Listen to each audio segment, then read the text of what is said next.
I was once told that walking through a doorway could cause someone to forget even the most precious memories they had. Memories of good, memories of bad, memories of love and of loss, all tucked away neatly, stored like the worn-out blankets that were kept to dress the rainy days and bad habits that happen from time to time. Or what it felt like to rest your head on a friend's shoulder that still carries with it the creases from where you last placed your heart. Just like that. Gone within a single step. That somehow 3 beams and an imaginary line drawn across some old aching floorboards were all that stood between you and the infinite silence of the very things that once colored your mind with sound. It's funny. You can make yourself believe almost anything if you think about it for long enough. Was that you? Was that you? I was once told that the love I felt beating inside my chest was nothing more than my mind playing an unfair trick on my heart. And like a pair of dice dancing along the uneven pavement, their fate, much like yours or mine, had already been decided. That even the cracks that drew their faults between 2 opposing sides could not escape a fate that was always destined to be sealed.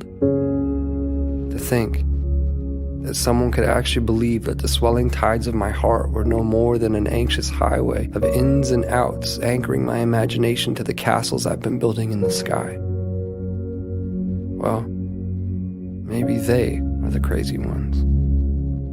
Then again, I have been known to misplace my hope in the way things fall. And if I had to confess, there stands a greater chance that I've all but lost my mind in here.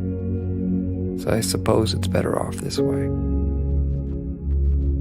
Because I've always believed that the odds of finding what you seek tend to favor those who are open to seeking them in the first place. And I, for one, have never quite understood how odds stand to get even without that frame in mind. To be clear, I've seen a million faces. I've seen a million different faces, each one mirroring that of your own. And still, none of them have felt like home to me. None of them have felt like you. So here we are. And I can vaguely and strangely trace your outline. I can remember what it felt like to hold you. I can remember what it was like to stare blindly into your eyes for what felt like an eternity. How could I forget that? I could never forget that. I could never forget you. No matter how long it takes for my words to make their way through the vastness of this place we've called home, I unto you and you unto me, I say them and will continue to do so. Day after day, night after night, never knowing if you'll actually hear them.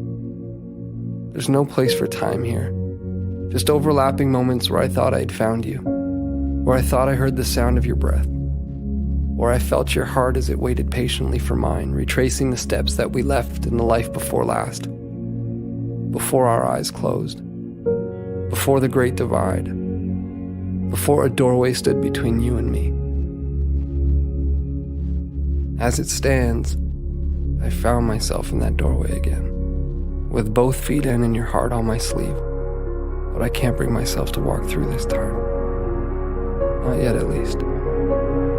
Not until I take one last look and see that it was you. That it was always you. Our hearts strewn across those old fragile floorboards. The silhouettes of each and every one of our memories playing out like a story that we both know we've seen before. I remember now. This was where I first found you. And beyond those closed doors, I will find you again. My love.